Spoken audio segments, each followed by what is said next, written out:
We offer you deep historical information from history on YouTube channel. Subscribe. Now don't forget to turn on notifications. Sanatana Dharma, Sanskrit, is an alternative name for Hinduism used in Sanskrit and other Indian languages, along with Vaidika Dharma. The term refers to the eternal and absolute duties and religiously prescribed practices imposed on all Hindus, regardless of class, caste, or creed. The person who follows these religious practices is called a Sanatani. According to historical sources, the Aryans, who arrived in India around the middle of the second millennium BC, encountered the indigenous Dravidian people living in the region. As a result of the fusion of the beliefs and traditions of both peoples, a common religious structure developed. This religious system continued to evolve by blending the different beliefs and traditions that had emerged on the Indian continent. This religious structure, which has no specific founder and no standard creed, has been called by various names throughout history. Hinduism. The word Hindu is derived from the Sanskrit word Sindhu, which means river. Because of the difference in pronunciation, the Persians used the term Hindu to refer to the people living around the Sindhu River. Hinduism is a nomenclature used by Westerners to describe the centuries-old religion of the Hindus. Brahmanism.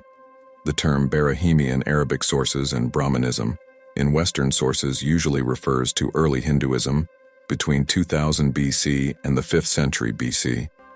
The emergence of such a nomenclature is related to the fact that Brahmins, who constitute the clerical class, were in power during this period, and the perception of a supreme being called Brahman developed among the people. Vedism. Vedism refers to the early Hinduism from which the Veda texts emerged. Dharma, meaning religion, law, order, rule, is a nomenclature used by Hindus to express their beliefs. In fact, they prefer the term Sanatana Dharma, which means eternal religion, to describe their religion. Classical period. The historical development of Hinduism can be divided into three main periods: classical, medieval, and modern. The classical period covers the period from the birth of the religion to the 9th century AD. During this period, the sacred texts of Hinduism were compiled and transcribed, and the basic principles of the faith were largely formed.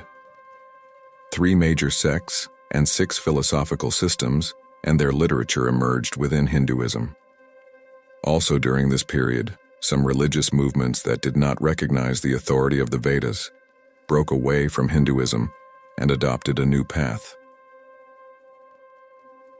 Medieval period. The medieval period covers the period from the 9th to the 17th century AD. There were some very important developments for Hinduism during this period. One of these was the revival of the Indian philosophical system of Vedanta. This philosophical system considers the individual soul to be a part of God. This school, which emphasized the idea of unity and the understanding of existence, had a profound influence on the religious thought of the Havas. The second major development was the widespread appeal of the Bhakti movement, which argued that it was possible for anyone to attain salvation through true devotion to God. The third was the emergence of the eclectic Sikh religion. Another notable event during this period was the permanent establishment of Islam in Indian lands by the Turks and the Turkish Islamic influence that left a lasting mark on Indian culture. Such developments during the Middle Ages brought about certain changes in the beliefs, culture, and philosophical structure of Hinduism. Modern period. The modern period covers the period from the 18th century to the present day. While going outside Aryavarta, the Holy Land of India, was frowned upon until this period, with the modern era, Hindus began to venture outside India for various reasons. This new situation has led to a number of developments within Hinduism. The way Hindus living in the diaspora perceive and experience religion has changed. In this respect, Hinduism has to some extent been freed from its national and ethnic structure. Again, Western-educated Hindu leaders returned home and began to question some traditional beliefs and practices. Depending on external and internal factors, new religious political movements have emerged within Hinduism, whether nationalist, innovative, revivalist, mystical, or eclectic. Different attitudes have emerged among Hindus in terms of expressing opinions about members of other religions. Concept of God. As Hinduism has evolved through a long historical process, different concepts of God have emerged within Hinduism. In the early Vedic texts, various deities symbolizing the forces of nature, such as Varuna, Indra, and Agni, came to the fore. Worship was performed by centering on such deities. This was done in an attempt to please them.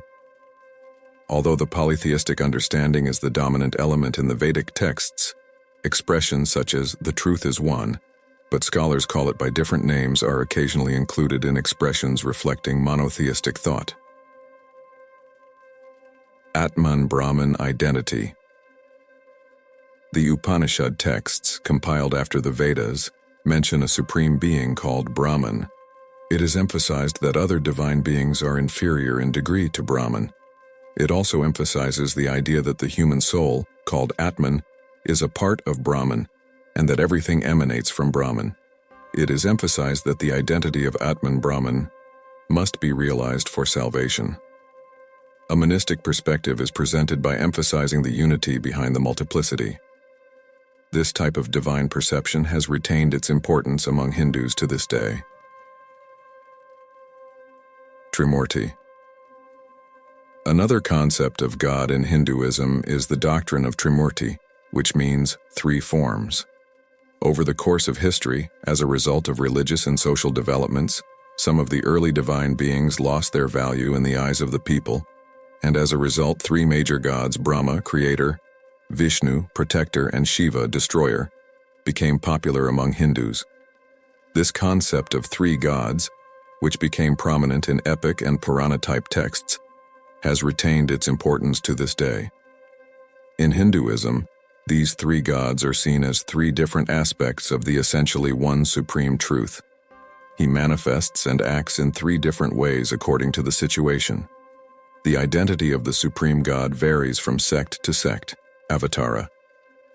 Another important belief in Hinduism related to the idea of God is the doctrine of the Avatara. The term Avatara refers to the appearance of the god Vishnu on earth in different forms to fulfill certain purposes.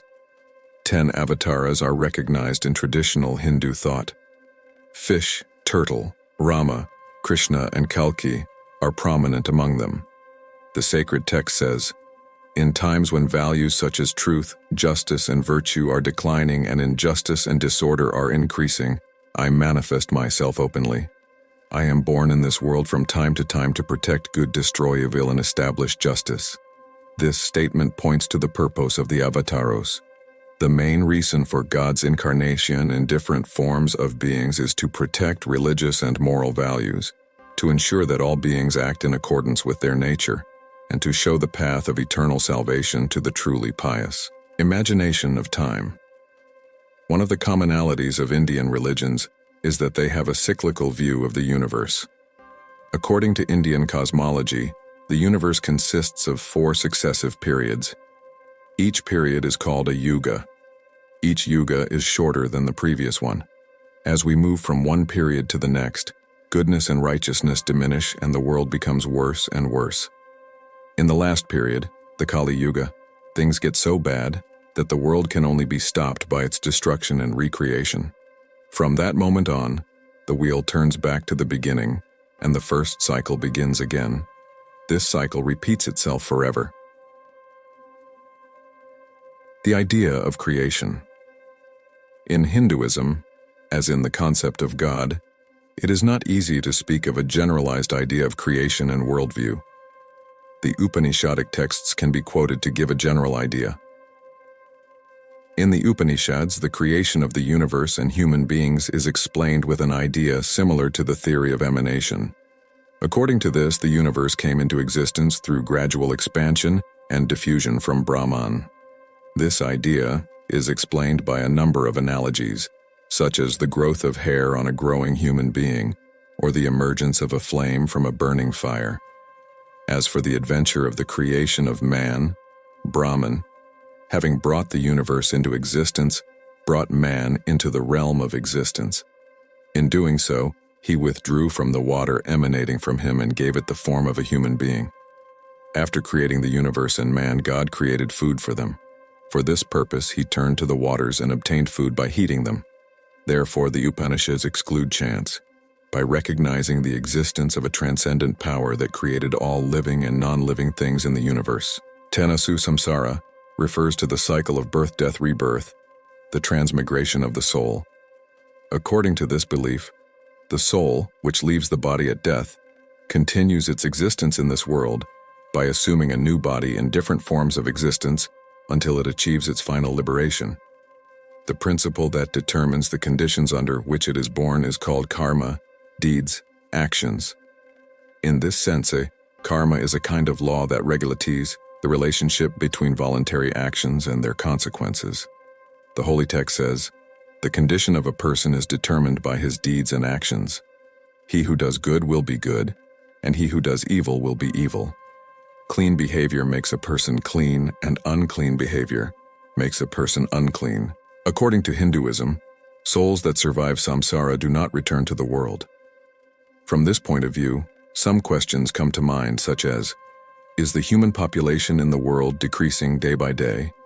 And, is there a change in the number of souls? The Hindu religious tradition gives different answers to these and similar questions. There is talk of an evolutionary process on earth. In other words, there are beings who, because of their bad karma, have not yet ascended to the human realm. Moksha is the state in which the individual is liberated from the cycle of birth and death, attains eternal happiness, and is free from all kinds of suffering. According to Hinduism, the main reason why a person is subject to the cycle of birth and death is that he cannot truly realize God. This is expressed by the term avidya, which means ignorance. The individual cannot get rid of the false appearance of the world until he realizes the absolute truth. Therefore, every moment he lives passes in the form of a dream. This situation is expressed by the concept of Maya, which means illusion. Maya, understood as the appearance of God as a dream, is a kind of net placed in front of man. People get caught in this net for reasons such as ignorance, passion, desire, and anger. These cause people to confuse the imaginary with the real and the transient with the eternal, so that they wander in different lives without stopping. Therefore, salvation depends on realizing true knowledge, that is, God in all his aspects. Hinduism offers several paths to salvation. The most prominent are the path of deeds. It is the complete performance of religious rites and ceremonies, doing the deeds sanctioned by the holy texts and avoiding the prohibitions. It is to perform the deeds without any expectation, only for the sake of God and with a sense of duty. Only actions performed with this awareness can lead to salvation. The path of knowledge, recognizing and realizing the Supreme Being with all his attributes and qualities by correctly understanding the holy texts and using the intellectual faculties. It is for people with a certain level of knowledge. The path of devotion, turning sincerely towards God and having a deep affection for him. It is open to everyone, irrespective of caste. Life after death in Hinduism, it is believed that souls who leave the body go to the realm of suffering or happiness, depending on their deeds. Although this is partly similar to the concept of heaven and hell in the Abrahamic religions, it is different in nature because, according to Hindu belief, these places are temporary. What is permanent is to reach the realm where God resides, which is the realm of eternal bliss. The destiny of the soul that leaves the body is divided into three specific elements: the abode of the gods.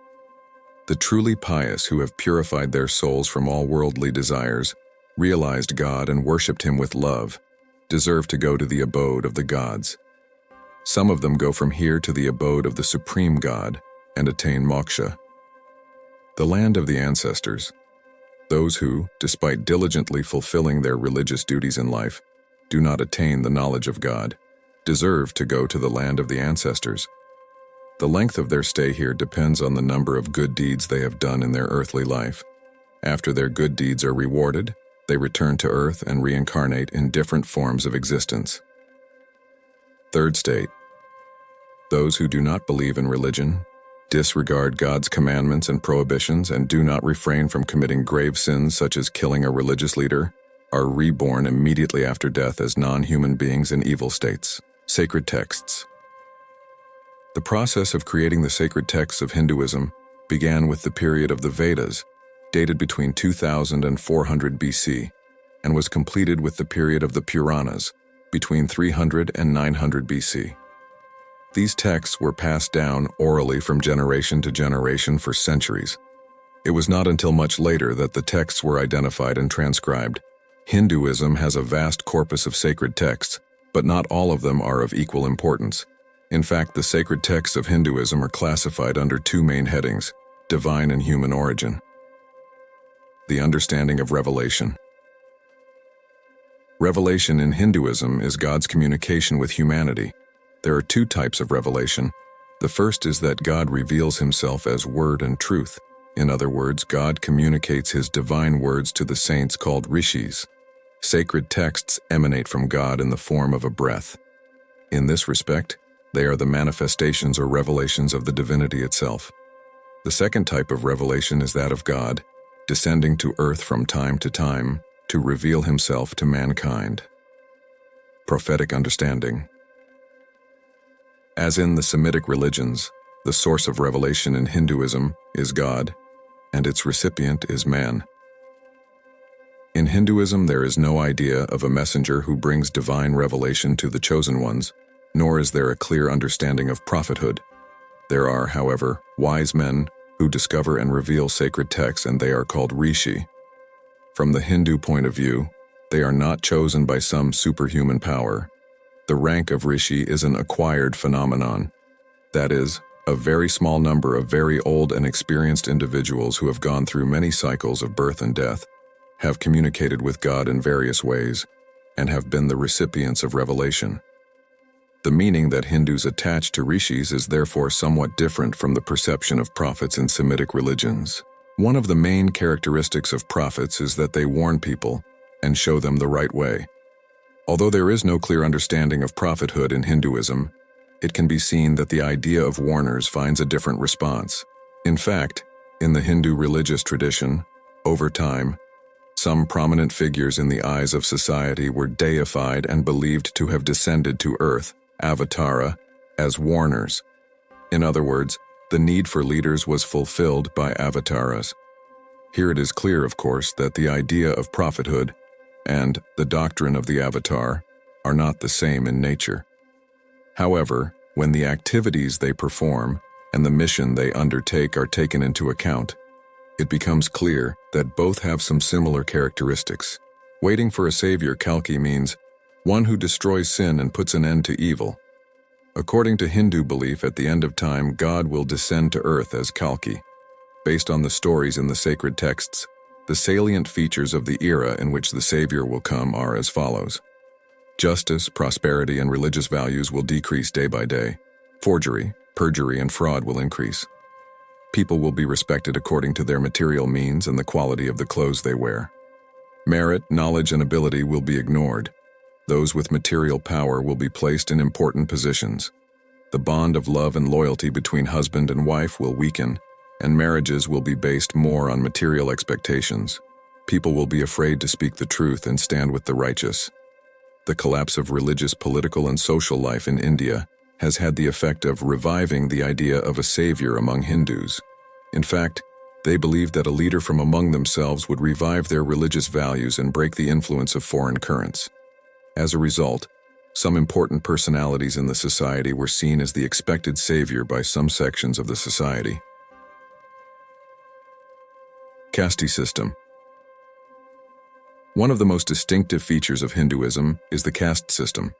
The term varna, meaning color, is used to express this. Society is divided into 4 classes: Brahmins, Kshatriyas, Vaisyas, and Sudras. There are also untouchables in Indian society, who have been pushed out of the caste system for various reasons and are now quite numerous. The emergence of the caste system is attributed to the struggles between the Aryans and the indigenous people. In order to maintain their superiority and racial purity, the Aryans made certain social arrangements.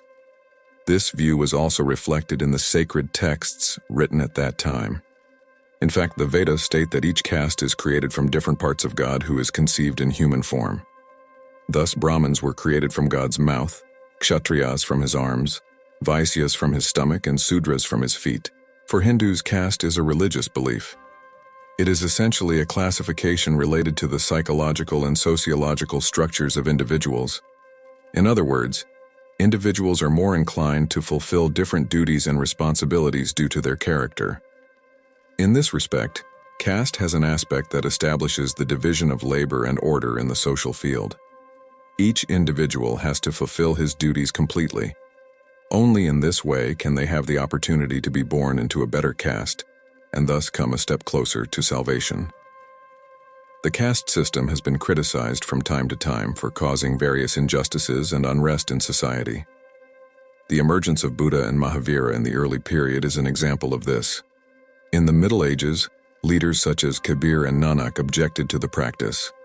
One of the factors that led them to take such a stand was that they were influenced by the Islamic principle of equality. In modern times, Mahatma Gandhi is the most prominent name. Gandhi particularly supported the untouchables who were isolated from society. To emphasize their value, he called them Harijans, which means children of God. The caste system still exists in India, especially in rural areas. A Hindu from a higher caste is careful not to enter the street where a person from a lower caste lives, not to come into contact with him or her, and not even to stay as a guest in the same house. The caste system also plays an important role in the lives of people of marriageable age. Those who marry must be compatible in terms of the caste to which they belong. Individuals who marry in violation of this rule are subject to social pressure and sometimes punishment. Worship and rituals. Fasting, pilgrimage, and sacrifice. In Hinduism, worship such as fasting, pilgrimage, and sacrifice are considered important for the individual to be peaceful in this world and to attain eternal bliss. Pilgrimage in Hinduism is based on visiting holy places where divine beings are believed to live. In this way, the gods are both pleased and rewarded. Hajj and fasting do not have a standard time or method of practice. They are performed on important days and religious festivals. Fasting in Hinduism generally takes the form of abstinence. This means abstaining from animal foods or eating only certain foods such as fruit, water, and rice. The form, duration, and timing of fasting varies from sect to sect. Sacrifice is a very important theme in Hinduism. The most basic worship emphasis in the early Vedic texts is sacrifice. At that time, sacrifice was accepted as the sole criterion of an individual's devotion to God and piety. It became customary to organize large sacrificial ceremonies by burning animals such as horses, cattle, and goats. These became both a show of power and a means of appeasing the gods and thus protecting oneself from their wrath. However, due to events within Hinduism, the importance of bloody sacrificial ceremonies diminished over time. In the Middle Ages, Hindus criticized Muslims in general for their practice of sacrifice.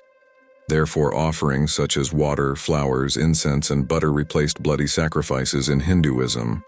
This form of sacrifice, offered to divine beings or their statues, continues to exist as the most basic feature of popular religiosity in India: yoga, meditation, and asceticism. Yoga is a technique of controlling the body and mind through special methods. Yoga also includes asceticism and meditation. The aim of yoga is to free oneself from mental and physical bondage. Passion, ignorance, and an unfavorable environment are the main obstacles to the success of yoga. Therefore, yoga is successful when it is practiced in a way that is free from the senses. Through yoga, the human mind is freed from vague thoughts and gains a clear vision. With such a perspective, one sees the universe in its totality. Therefore, yoga plays an important role in seeing the unity behind the multiplicity and thus attaining salvation. According to Hinduism, attaining God is possible by discarding all desires attached to the heart and controlling the ego. Therefore, Hinduism has many suggestions and methods for purifying the soul. The most important of these is asceticism, tapas. Riyazat means taking up ascetic practices and living an ascetic life in order to gain spiritual strength. Transitional ceremonies. In Hinduism, Rites of passage performed at different stages of human life, such as birth, marriage, and death, have an important place. The main purpose of rites of passage is to remind individuals of their duties and responsibilities in their new roles, and to make them conscious and equipped members of Hindu society. These ceremonies play an important role in inculcating religious, moral, and social values in individuals. Therefore, rites of passage are not only grand celebrations that fascinate people, but also have deeper meanings that bring individuals to material and spiritual maturity. There are more than 10 rites of passage in Hinduism. However, some of them have lost their importance and applicability in the historical process depending on the developments. Some of the notable rites of passage in Hinduism are as follows: naming. 1 or 2 weeks after the birth of the child, this ceremony is organized with various rituals. Naming is seen as an important element in establishing social relationships, acquiring virtues, and bringing good fortune. Introduction to religion. This practice is performed by piercing the ear before the child reaches the age of 5. This practice, which represents the child's initiation into Hindu Sharia, is also performed so that the individual can hear his/her inner voice, hear good things, and be protected from certain diseases. Admission to discipleship. The person who has reached the stage of discipleship is initiated into discipleship with a religious ceremony. At this time, a sacred thread is attached to the candidate, accompanied by various prayers. This is to ensure that the candidate remains faithful to the religion and has a good period of discipleship. Marriage, family life has a direct impact on the status of the individual both in this world and in the future. Marriage ceremonies are organized to remind individuals of their duties and responsibilities as they enter such an important period, and to bless the moment. Funeral. Funeral ceremonies are the final rites of passage in Hinduism. Bodies are usually disposed of by cremation, with some exceptions, and the ashes are thrown into the river. Before and after the cremation process, a series of very detailed practices attract attention. It is believed that, thanks to these practices, the soul of the deceased will have a comfortable journey, will pass easily and quickly into the next body, will not disturb those left behind, and will have a peaceful life in the afterlife. This perception has been effective in maintaining the existence and functionality of funeral ceremonies from the earliest times to the present day. Some people, such as true cult leaders, women who died in childbirth, and children who died at an early age, are considered innocent and sinless. Their bodies are therefore not cremated. They are usually thrown into rivers and sometimes buried, holy places. In Hinduism, worship is generally individual. Congregational worship is not compulsory. There is no specific time set aside for worship. However, it is important to worship 3 times a day: morning, noon, and evening. Hindus perform their worship by creating a suitable environment in their homes, cars, or workplaces, and go to temples from time to time, especially on special occasions. The common name for Hindu temples is ashram. Hindu temples have different representations of gods, idols, and statues. Both the decoration and architectural structure of temples vary according to sectarian acceptance. When Hindus enter the temple, they first ring a bell to remind the gods that they have arrived. They then offer the offerings they have brought to the idols, accompanied by various prayers. They prostrate themselves before them and sometimes turn around. The lighting of a fire, candle, is an important ritual. There are usually priests on duty in the temples. In order to bless the worshippers, they apply a kind of henna-like paint made of different mixtures on the forehead. The color and shape of this also varies from sect to sect. In Hindu temples, rites of passage are performed in addition to daily worship. Because of the diversity of sects, there are many places that are considered sacred. Hindus try to visit these places to worship. In doing so, they hope for a better future by gaining the favor of their gods. For example, one of the most important holy places for Hindus is Varanasi. This city, formerly known as Benares, is located within the borders of the state of Uttar Pradesh in northern India. The fact that the Ganges River flows through the city is the main reason for its holiness. Starting from the Himalayas in the north and ending in the Bay of Bengal in the south, the Ganges changes direction in the region of Varanasi and curves northwards. Hindus believe that this south to north flow is symbolic of the cycle of birth and death. According to Hindu belief, the waters of the Ganges have sacred and purifying properties. Bathing in the river purifies a person from sins. When a person breathes his last on the banks of the Ganges, and the ashes of his body are thrown into the river, he is released from the cycle of birth and death. For all these reasons, millions of Hindus make the pilgrimage to Varanasi and participate in rituals around the Ganges in the hope of cleansing their sins.